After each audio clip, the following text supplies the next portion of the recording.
Meskipun dibuat secara khusus hanya untuk kliennya Keko, buku manual kolam koi ternyata banyak yang menginginkan, bahkan beberapa bersedia untuk membeli. Beberapa waktu yang lalu sudah kita spill sedikit melalui short video. Sekarang kita akan buka semuanya secara detail, halaman per halaman, gratis.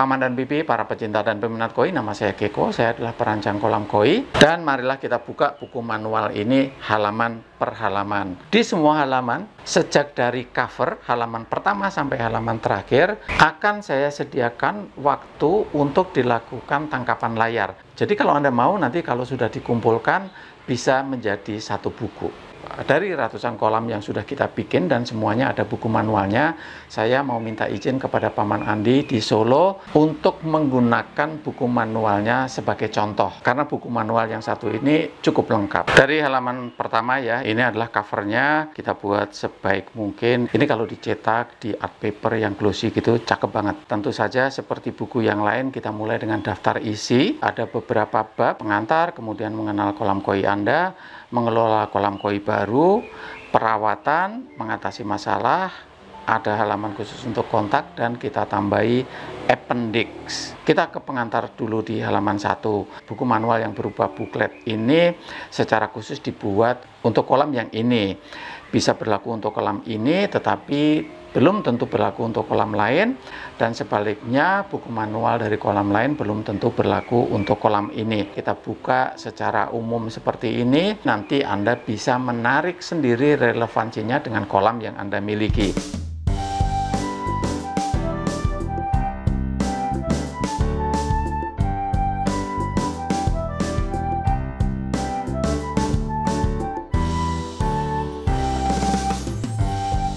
Masuk kepada bab yang pertama, mengenal kolam Anda. Kita cantumkan dulu gambarnya. Gambar yang kita cantumkan di sini bukan gambar desain awal, melainkan as-built drawing. Gambar setelah kolam ini dibangun, setelah kolam ini selesai. Karena dari desain kepada pembangunan biasanya ada pergeseran-pergeseran sedikit, kadang-kadang cukup banyak, menyesuaikan kondisi yang ada di lapangan. Ini adalah bagian-bagian kolam kita jelaskan. Lumayan unik karena sebenarnya seperti dua unit kolam, tetapi ini connected.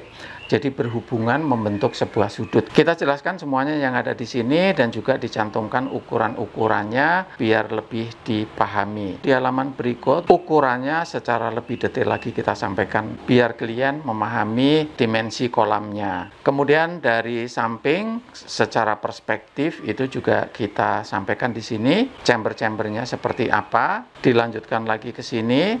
Diberi penjelasan chamber 1 itu chamber apa, chamber 2 apa, dan seterusnya sampai kepada pump chamber, dan juga ada drain center atau biasanya dikenal sebagai chamber backwash. Ini adalah penjelasan-penjelasan secara detail ya, chamber 1 A dan B karena ada dua kolam dan chambernya ada dua jalur, yaitu jalur A dan jalur B. Chamber 1 itu apa? Di sini berlaku sebagai collecting chamber, baru masuk ke chamber 2 ini isinya rotary drum filter. Berarti di kolam ini juga RDF-nya ada dua unit beroperasi secara simultan. Chamber 3 dan seterusnya sampai kepada drain center. Dijelaskan semuanya secara detail.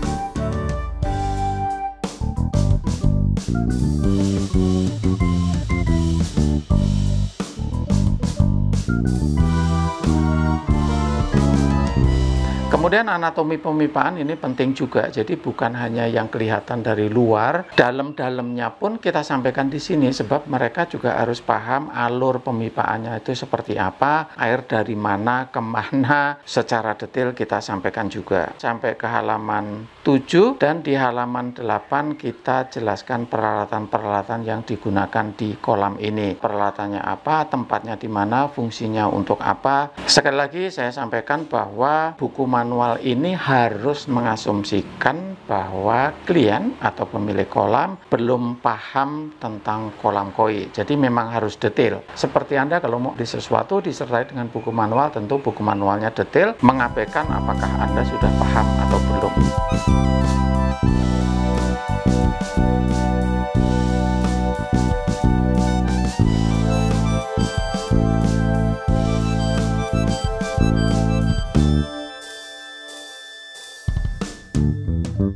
Pada saat saya berniat untuk membagikan buku manual ini, tim Keko pada keberatan ini sebenarnya. Karena satu, takut dicontoh. Yang kedua, orang-orang yang tidak membuat kolam di kita sebenarnya ya jangan sampai ngintip-ngintip buku manualnya lah. Tetapi saya jelaskan kepada mereka. Yang pertama, pembuat kolam yang lain kalau mau membuat buku manual, dan sebaiknya menurut saya seharusnya membuat buku manual, tidak apa-apa, silahkan dilihat buku manual versinya Keko. Ini tujuan akhirnya nantinya kepada pemilik kolam, siapapun yang membuat, mereka bisa lebih memahami kolamnya, bisa mengoperasikan kolam dengan lebih baik, koi-koinya bisa menjadi lebih sehat. Dan juga yang kedua, justru kita berharap untuk bisa mendapatkan masukan-masukan dari Anda para pembuat kolam, dari Anda para pemilik kolam, bagaimana buku manual ini bisa diperbaiki. Jadi tidak ada masalah sama sekali, akhirnya buku manual ini kita bagikan secara terbuka kepada semua orang.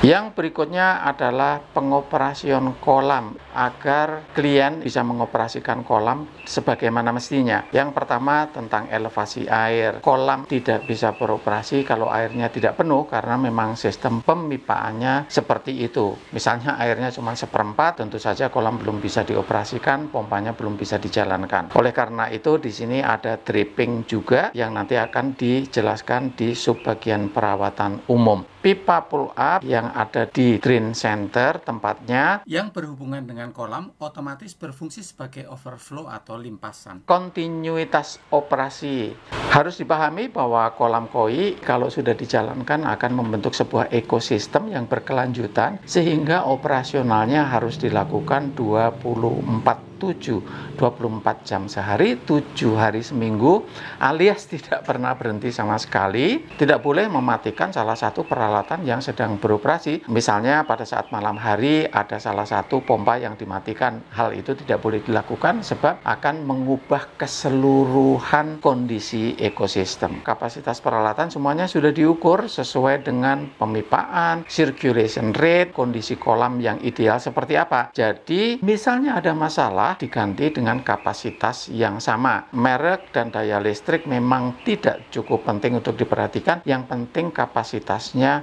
sama, atau kalaupun ada perbedaan, sedikitlah perbedaannya. Misalnya pompanya mati, diganti, bahkan dengan kapasitas yang lebih besar justru akan bisa membuat operasi kolam terganggu.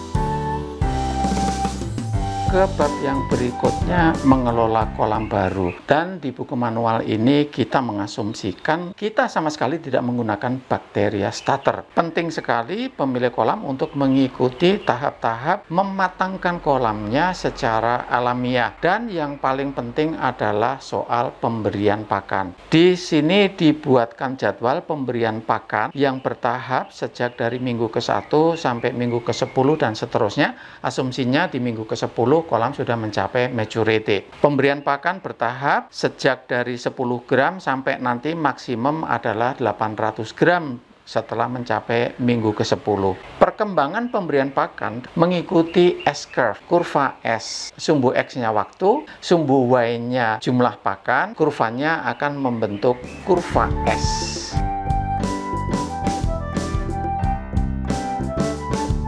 Yang berikutnya adalah perawatan. Detail juga di sini disampaikan perawatan dan ada tabelnya. Dilakukan wash di minggu pertama, minggu kedua, minggu ketiga, dan seterusnya dengan chamber yang berganti-gantian. Karena kita tidak perlu mencuci keseluruhan media di semua chamber secara sekaligus. Tentu saja frekuensi perawatan ini semuanya tergantung kepada beban kolam.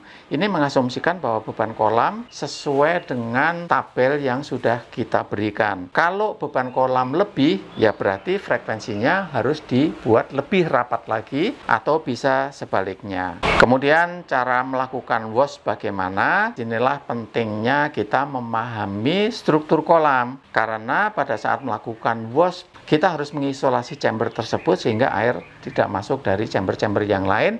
Itulah gunanya penghubungan antar chamber menggunakan pipa sehingga bisa dilakukan isolasi masing-masing chamber secara independen. Ini masih bagian bagaimana caranya mengisolasi dan melakukan wash pada salah satu chamber, dan di beberapa tempat selalu kita berikan peringatan ya, meskipun kolam sudah dilengkapi dengan ELCB atau RCBO sehingga bisa mengamankan kalau terjadi kebocoran arus listrik atau ada sengatan listrik kepada manusia, otomatis akan ngetrip. Tetapi bagaimanapun kita berikan peringatan seperti ini. Di halaman 15, kalau kolam menggunakan water polisher, NEM, bagaimana cara membersihkannya kita jelaskan di sini. Halaman 16, karena kolam ini menggunakan RDF, cara membersihkan screen RDF juga dijelaskan pada buku manual.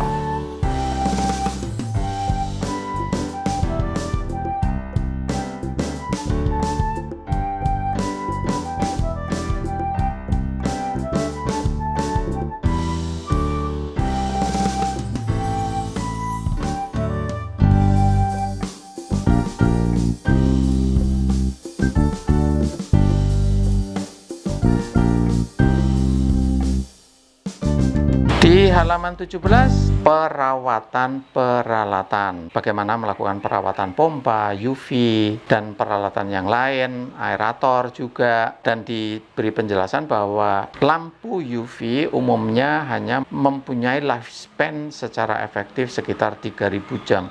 Jadi setelah lewat dari 3000 jam, meskipun lampunya masih nyala, UV light-nya itu sudah tidak efektif bekerja, jadi perlu diganti. Di sini ada peringatannya juga. Kemudian perawatan umum, nah tadi sudah disebutkan adanya dripping, biarkan terjadi dripping kira-kira 2-5% dari keseluruhan volume kolam per hari. Kemudian masuk ke halaman 18, masih sambungan dari bagian yang sebelumnya, juga dijelaskan bahwa kalau ada lampu di atas kolam, di malam hari sebaiknya dimatikan agar koinnya bisa beristirahat dengan lebih tenang lagi. Mereka perlu tidur juga. Ada peringatan lagi di sini, jangan memasukkan koi baru dari manapun asalnya tanpa karantina.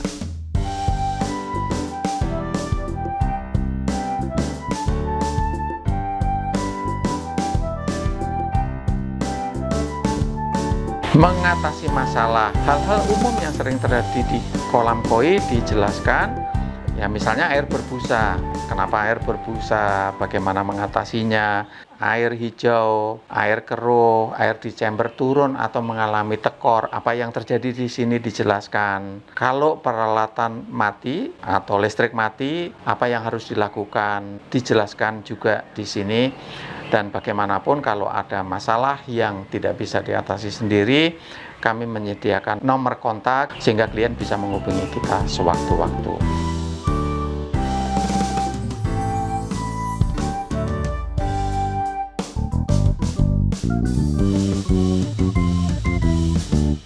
Di halaman 20 dan halaman 21 dan seterusnya kita berikan appendix. Dalam hal ini appendix yang kita berikan adalah startup syndrome. Nah, silakan kalau Anda mau melakukan tangkapan layar seperti halaman-halaman yang lain.